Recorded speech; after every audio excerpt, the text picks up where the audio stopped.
The purpose of the Recovery of the Year Award is to recognize a school district, insurance company, and restoration company that worked in tandem to quickly recover from an incident such as fire, severe weather damage, or flood. CCS D46 in Grayslake, Illinois is being recognized as the recipient of the 2024 Recovery of the Year Award in honor of the district's successful recovery at Grayslake Middle School following a substantial flooding incident. Congratulations. During the extreme cold temperatures this past January, at one of our middle schools, boilers failing to fire and rooftop units failing to activate caused broken pipes, broken sprinkler heads, and water damage in the classroom. Our kitchen, our large gym floor was replaced. And then just various offices, including mine in the front office, that were in need of replacements. The total claim for the school and for moving all of our students into another building was $2.8 million.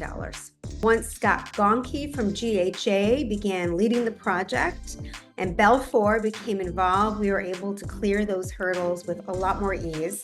This project probably would be 4 to 6 weeks, which turned into about 3.5 months. So getting our staff back into our building a week early was fantastic. We are very proud, extremely proud of our collaboration, our hard work, our tenacity, and our commitment to our community.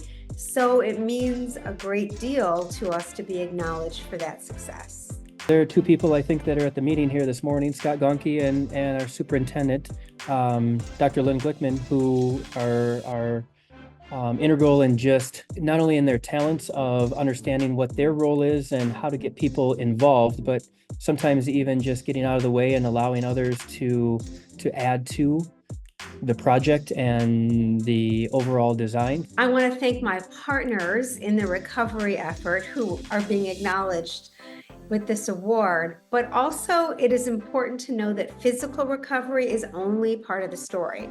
While our school was recovering, we still had about 600 students who needed a place to learn, and they could not learn in that building.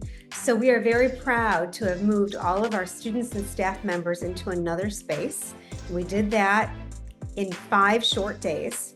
And this was a huge effort that included the collaboration of many patient staff members, community members, parents, guardians, and students, all of whom displayed really unbelievable flexibility and generosity during the disaster.